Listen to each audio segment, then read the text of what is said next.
Dominating the backdrop of the whole city is the famous Taipei 101. Those who are scared of heights, you better look away.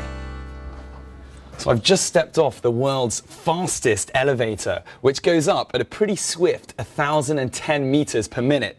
I'm at 508 meters at the Taipei 101, and just to state the really shockingly obvious, if it's a bright, clear, sunny day like it is today, come up here. There's a view of the entire city all the way to the Danshui River and beyond. Have a look.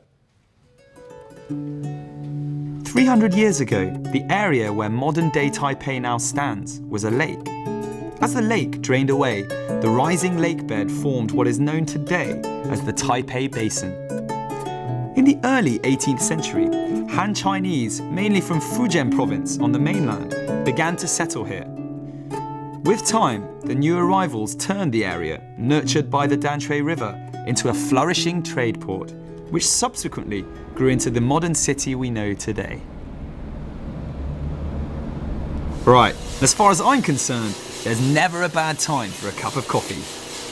In this place, I'm fascinated to find that it's not just the coffee-making techniques that are old school. So too are the majority of the clientele. Taiwan's coffee house culture took root during the Japanese colonial period, around the turn of the 20th century. And like in France, it has been embraced wholeheartedly ever since. In Taiwan, it definitely seems to be ingrained in the lifestyle, not just a passing trend. The construction of Taipei's metro, known as the MRT, or Massive Rapid Transit System, revolutionized transport around the city in the 90s, and is definitely one of the best ways to get around. It's clean, modern, and efficient.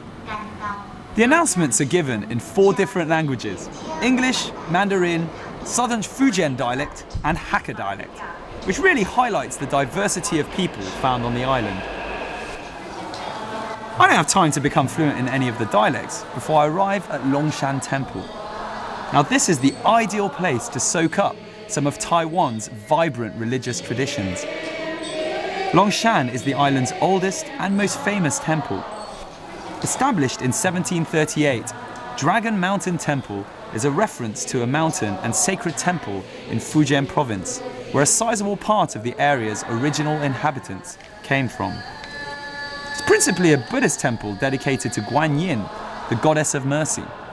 However, thanks to the diversity of the local community back in the day, there are more than 100 deities worshipped here. Today happens to be the birthday of Wen Shu, a disciple of the Buddha Sakyamuni.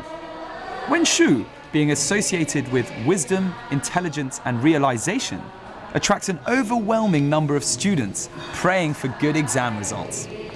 We've all been there. When it comes round to exam time, you need all the help you can get. Right, back onto the metro line, and after our cultural immersion at the temple, it's time for some R&R in the sun. Pretty scenic way of taking the subway, huh?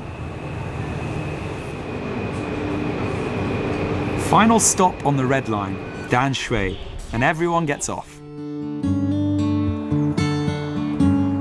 Set on the banks of the Danshui River, about 20 kilometers north of Taipei, you'll find a town steeped in history and tradition. Danshui was the main point of contact between Chinese and foreign merchants in the 19th century, during its heyday as the island's major port.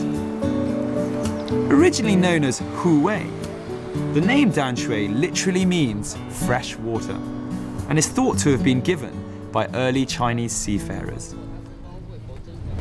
Danshui is one of the most popular destinations for a day trip outside Taipei. The sun's shining, then don't hesitate to take the metro or to hop onto a boat. It's the way that it should be true. You're good for me.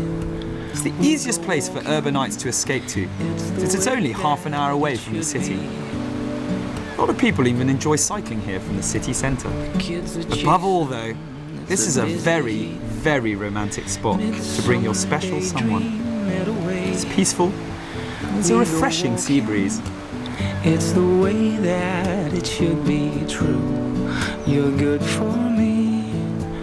We go walking just the way that it should be.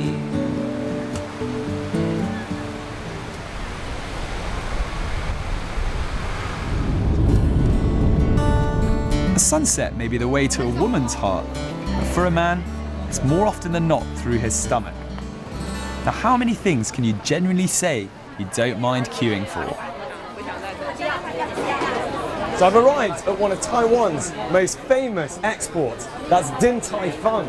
It's an incredible baozi restaurant, which I've been lucky enough to taste when I was in Beijing. They also have branches in New York, as well as many other countries. Now, if you see behind me, this place is full of people. They're all queuing to get in. And it's definitely worth doing. I'm going to have a look. Established in 1969, Din Tai Fung was once voted one of the top 10 restaurants in the world by the New York Times. It's most famous for its succulent, juicy dumplings, filled with a whole host of flavours inside a thin layer of skin. Dumpling chefs have to undergo 3 months training just to learn the art of rolling the skins, followed by another 3 to master wrapping it. Each is sealed with exactly 18 folds and weighs in at a precise 21 grams. Just no beating the taste of perfection.